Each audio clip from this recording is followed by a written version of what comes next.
여러분 안녕하십니까? 뉴스투데이 강원입니다. 인구 소멸 위기에 놓인 지방자치단체들이 지역 출신 대학생들의 등록금을 지원하는 정책을 잇따라 도입하고 있습니다.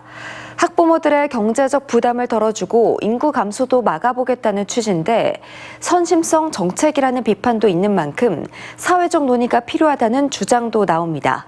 홍한표 기자가 보도합니다.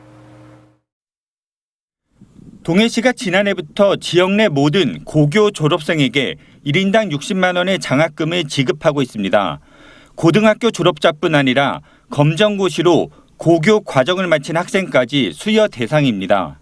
우리 동해시 학생들 보편적 장학 사업 실시로 청소년 애양심을 고취하고 또 향후 나눔을 주도할 향토 인재를 육성하는 데 그 목적이 있습니다.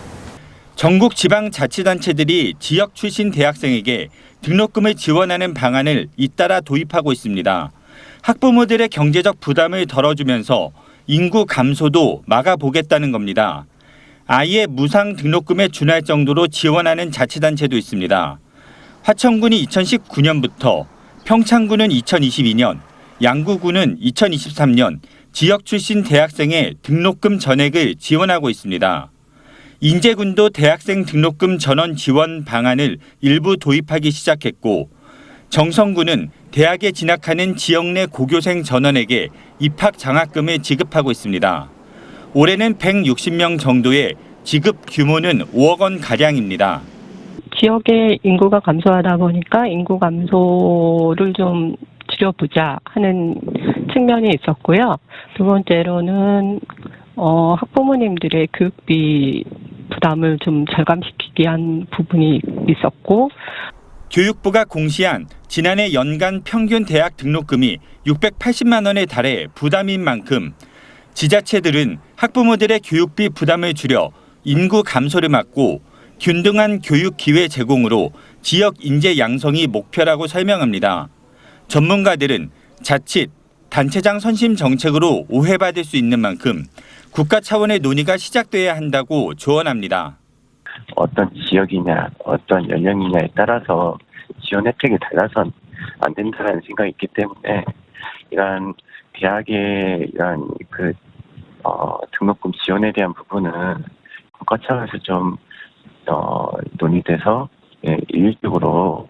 더불어민주당은 국립대 전문대 전액 무상 사립대 반값 등록금을, 국민의힘도 자녀 3명을 낳으면 모든 자녀의 무상 등록금을 공약했습니다. 과거 무상급식, 고교 무상교육이 사회적 논쟁 끝에 보편적 복지로 자리 잡은 것처럼 이제는 대학교까지 지원이 확대될지 사회적 관심이 높아지고 있습니다. MBC 뉴스 홍한표입니다. 강원도민의 20%는 30분 이내 접근할 수 있는 응급의료시설이 없는 것으로 조사됐습니다. 강원지방통계지청이 발표한 강원 지역의 생활 SOC 접근성 분석 자료를 보면 응급의료시설에 30분 이내 접근 가능한 주민은 79.5%로 전국 평균보다 14.5% 낮았습니다. 응급의료시설 30분 이내 접근성은 속초시가 99.9%로 가장 높고 동해, 강릉, 춘천, 원주 순으로 시 지역의 접근성이 군 지역보다 높았습니다. 축구선수 손흥민 선수의 아버지인 손웅정 감독과 코치진들이 아동학대 혐의로 피소된 사실이 뒤늦게 알려졌습니다. 손 감독이 욕설을 하고 코치진들이 체벌을 했다는 것이 고소를 한 유소년 부모들의 주장인데 손 감독 측은 사과의 뜻을 밝히고 사실과 다른 부분이 많다며 수사에 협조하겠다고 밝혔습니다. 이송미 기자입니다. 한 유소년 선수 왼쪽 허벅지에 푸르스름한 자국이 남아 있습니다. 지난 3월 손축구 아카데미의 일본 오키나와 전지훈련에 참가했던 선수 사진입니다. 손축구 아카데미는 손흥민 선수 아버지인 손 감독이 운영하는 유소년 축구 훈련 기관입니다. 당시 전지훈련에는 손 감독과 2명의 코치, 그리고 여러 명의 유소년 선수들이 참가했습니다. 그런데 한 코치가 경기에 진 팀을 골대에서 중앙선까지 20초 안에 뛰게 시켰고 제시간 안에 들어오지 못한 4명은 엎드려서 코너킥 봉으로 엉덩이를 맞았다고 유소년의 부모는 주장했습니다. 하지만 아카데미 측이 때린 사실도 인정하지 않아 2주 진단서를 첨부해 고소하게 됐다고 했습니다. 그런 적 없다. 때린 적도 없고 아무것도 없다. 그 손 측에서 거짓말로 오리발을 내밀어서 거기 가서부터 실망감이 너무 컸어요. 계속. 또 손흥정 감독이 선수가 실수를 하거나 훈련을 따라오지 못하면 자주 욕을 했다고 주장하고 있습니다. 강원경찰청은 욕설과 폭행 혐의가 있다고 보고 지난 4월 손흥정 감독과 코치진 2명을 검찰에 송치했고 현재 수사가 진행 중입니다. 손흥정 감독은 인터뷰에 응하지 않고 홈페이지를 통해 대신 입장을 전했습니다. 송 감독은 입장문을 통해 마음의 상처를 받은 아이와 그 가족분들께 깊은 사과의 뜻을 전한다고 밝혔습니다. 하지만 고소인의 주장이 사실과 다른 점이 많다며 왜곡하거나 숨기지 않고 수사에 적극 협조하고 있다고 해명했습니다.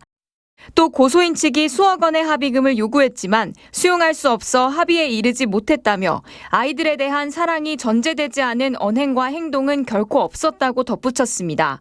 MBC 뉴스 이송미입니다. 교육활동 침해를 이유로 지난달 신경호 교육감으로부터 형사 고발된 50대 학부모가 자녀 학대 혐의로 구속 상태로 검찰에 넘겨졌습니다. 춘천경찰서는 이 학부모를 아동복지법상 아동학대 혐의로 구속 송치했다고 밝혔습니다. 이 부모는 지난 4월 자녀가 TV를 보고도 안 본 척했다는 이유로 한 차례 때리는 등 학대한 혐의를 받고 있습니다. 앞서 이 학부모는 미인정 결석을 이유로 가정 방문한 교사를 스토커로 신고하겠다고 협박해 신경호 교육감으로부터 공무집행방해와 무고 혐의로 고발됐습니다. 최근 원주와 횡성 지역의 골프장들이 잇따라 들어서고 있습니다. 지역 관광과 경제에 미치는 긍정적인 효과도 있지만 산림 훼손과 농약 사용으로 인한 환경오염 우려도 커지고 있습니다. 권기만 기자가 취재했습니다. 짙은 녹음을 뽐냈던 숲들이 사라지고 황량한 흙바닥이 모습을 드러냈습니다. 제법 큰 나무들을 베어내는 작업은 대부분 마무리됐고 지금은 산을 깎아 코스를 만드는 작업이 한창입니다. 27홀 규모의 골프장을 만드는데 158만 제곱미터의 산림이 사라졌습니다. 지정면의 골프장도 최근 2년 사이 18홀 코스를 2개 추가 개장하면서 전체 90홀 규모로 확장했습니다. 횡성군 서원면에 조성된 45홀 규모의 골프장도 정식 개장을 앞두고 있는 등 최근 원주와 횡성 지역에 골프장이 우후죽순 들어서고 있습니다. 현재 원주에서 영업하고 있는 골프장은 6곳, 여기에 4곳이 현재 공사 중이거나 건설 사업을 추진하고 있습니다. 횡성에도 7개 골프장이 운영되고 있는 상황. 코로나19 이후 국내 골프 수요가 급증하면서 골프장도 늘고 있는데 KTX와 제2영동 고속도로 등으로 수도권 접근성이 높아진 원주와 횡성 지역에 골프장 건설이 잇따르고 있는 것으로 파악됩니다. 이번 개정은 안정적인 공급으로 골프장과 선순환을 통해 골프 산업의 경제에 이바지 하는 향토 기업이 되고자 하는 경영 철학에 따라서 결정하게 되었습니다. 전국적 상황도 비슷한데 2011년 416곳에 불과했던 골프장은 10년 만에 545곳까지 늘었습니다. 문제는 늘어난 골프장만큼 산림이 사라지고 주변 환경이 훼손되고 있다는 겁니다. 18홀 규모 골프장 한 곳당 통상 100만 제곱미터 규모로 조성되는 점을 감안하면 10년 동안 130곳, 약 1억 3천만 제곱미터의 산림이 사라지고 골프장이 생긴 셈입니다. 골프장 건설로 인한 환경 훼손뿐만 아니라 농약 사용으로 인한 환경 오염도 심각합니다. 환경부에 신고된 골프장별 농약 사용 현황에 따르면 전국 550여 곳의 골프장에서 매년 200톤이 넘는 농약을 사용하고 있는데 그 양은 점차 늘어나고 있는 추세입니다. 과거처럼 고독성 농약은 사용할 수 없지만 대신 독성이 약한 농약을 더 많이 사용하고 있는 상황입니다. 정부와 골프업계가 농약 사용량을 줄이기 위한 협약을 체결하는 등 노력은 하고 있지만 최근 3년 동안 187개 골프장이 농약 과다 사용 등의 환경 오염 행위로 적발되는 등 여전히 자정 노력이 부족하다는 지적이 나옵니다. MBC 뉴스 권기만입니다. 화성 1차 전지 화재 사고와 관련해 강원도가 배터리 취급, 가공업체 4곳을 찾아 어제부터 긴급 안전점검을 벌입니다. 이들 업체 4곳 모두 원주에 몰려 있어 원주시, 원주소방서와 함께 폭발 화재 예방 수칙 준수와 비상 소화장치 유지 관리 등을 점검합니다. 강원도는 배터리 제조시설에서 불이 나면 진화가 어렵다며 점검 결과 개선이 필요하면 즉각 조치하고 업체 직원들 안전교육도 벌일 예정입니다. 어제는 세계 마약 퇴치의 날이었습니다. 우리나라도 약물 중독자가 급증하면서 스스로 회복을 위해 애쓰는 자조 모임이 늘어나고 있는데요. 강원도에는 이런 곳이 없습니다. MBC가 오랜 설득 끝에 서울의 한 자조 모임 내부를 취재했습니다. 오늘은 먼저 자조 모임이 어떤 곳인지 나금동 기자가 보도합니다. 번화가 한켠에 자리한 사무실. 긴 탁자를 중심으로 사람들이 둘러앉아 있습니다. 20대부터 50대까지 모두 9명의 남성들. 마약에 중독됐지만 이제는 끊고 싶은 사람들입니다.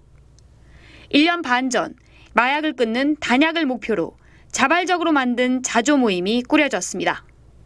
사무실 월세도 운영비도 모두 이들이 직접 냅니다. 이곳에선 스스로 정한 별명을 사용합니다. 먼저 참가자들이 한 명씩 돌아가면서 마약 관련 책을 읽으며 중독의 위험성을 깨닫습니다. 우리 대부분은 중독 상태에 있는 동안 자기 스스로를 서서히 죽여가고 있음을 깨달을 수 있었으나 중독은 우리 삶에 너무 교활한적이어서 10년간 필로폰에 중독되었다가 구속됐던 30대 남성은 자조 모임에 출석한 뒤 10년째 마약을 하지 않고 있습니다. NA에 가면 끊을 수 있다는 그 글귀 자체가 저한테는 무슨 하늘에서 내려온 동화줄 같이 느껴졌고 정말로 끊은 사람들을 봤어요. 그게 저한테는 굉장히 희망이었어요. 마약을 끊기 위해 병원에 입원까지 했던 20대 남성은 다시 마약을 하고 싶은 이른바 갈망과의 사투를 벌이고 있습니다. 기억에 의해서 그 기관지 쪽에서 나는 냄새가 있어요. 약을 했을 때, 특히 필로폰을 했을 때 그 이상한 화약 냄새 같은 거라고 해야 될까요? 자조 모임에 참가를 원하는 마약 중독자들은 인터넷에서 익명의 약물 중독자들을 검색하면 시간과 장소 등을 확인할 수 있습니다. 이런 자조 모임이 마약을 끊는데 현실적인 도움을 주고 있지만 아직은 대도시 위주로 운영되고 있습니다. MBC 뉴스 나금동입니다.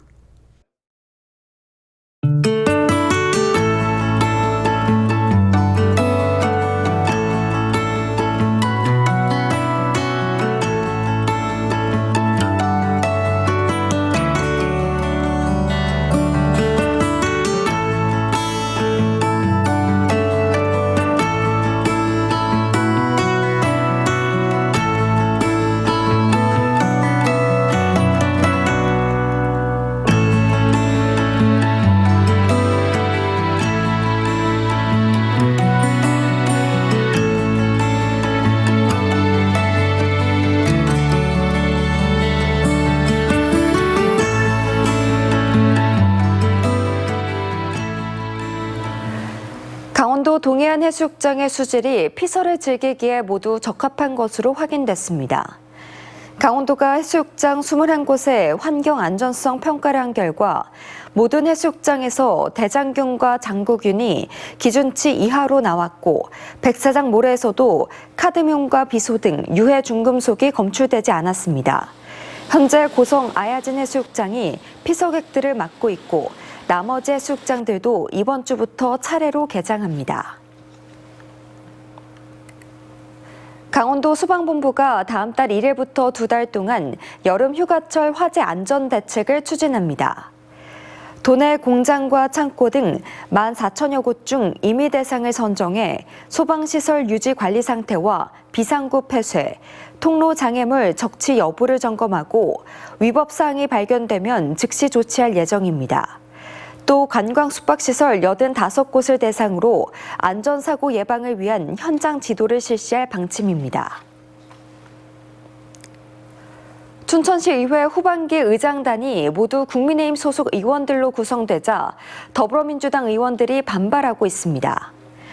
국민의힘의 춘천시 의원 총회 결과 김진호 의장이 전반기에 이어 후반기 의장 후보로 선출됐고 부의장 후보에는 배숙경 의원이 결정됐습니다. 상임위원장 후보도 모두 국민의힘 내 의원들로 내정되자 더불어민주당은 전체 의원이 40%에 달하는 민주당에 한석도 배분하지 않은 건 다수당의 횡포라고 비판했습니다. 출퇴근 시간 상습 정체가 발생하고 있는 원주 단구동 송림사거리에서 월운정 사거리 구간 6차로 확포장 공사가 이달 말에 마무리됩니다. 원주시는 석유 판매점이었던 일부 부지에 대한 토양 정화 작업이 마무리되자 이달까지 확포장 공사를 완료하고 7월에 전면 개통할 계획입니다. 단구동에서 반곡동을 연결하는 6차선 능품로에서 이 구간만 4차선으로 병목 현상이 발생하자 원주시는 작년 5월부터 6차선 확장 공사를 진행해 왔습니다. 삼척독의 내국인 지정 면세점 유치를 위한 정책 대토론회가 개최됩니다. 관세학회가 개최하는 이번 토론회는 내일 서울 코엑스에서 삼척시 지정 면세점 설치와 지역사회 협력 방안을 주제로 국내외 사례 분석과 설치 방안에 대한 주제 발표와 토론으로 진행될 예정입니다. 삼척시는 이번 정책 토론회를 통해 폐광 지역의 소멸 위기감을 정부에 전달하고 면세점 설치를 설득해 나갈 방침입니다. 양구군이 올해 군소음 대책 지역으로 지정된 마을 주민에게 피해 보상금을 8월 말에 지급합니다. 결정된 지급 대상은 2,463건, 지급 금액은 4억 350만 원입니다. 양구군은 올해 2월까지 피해 보상 신청을 받은 뒤 군소음보상심의위원회를 열고 실제 거주 기간과 군 사격장 사격 일수 등에 따라 개인별로 금액을 산정했습니다. 올해 신청을 못한 주민들은 내년 1월에 신청하면 됩니다. 원주 미래고등학교 안에 직업교육지원센터가 갖춰졌습니다. 미래고등학교는 7억 원을 지원받아 225제곱미터 규모의 굴착기와 지게차, 증강현실 용접 시뮬레이터 등 가상현실 교육 시스템을 갖춘 직업교육지원센터를 구축했습니다. 이상으로 뉴스를 마칩니다. 시청해주신 여러분 고맙습니다.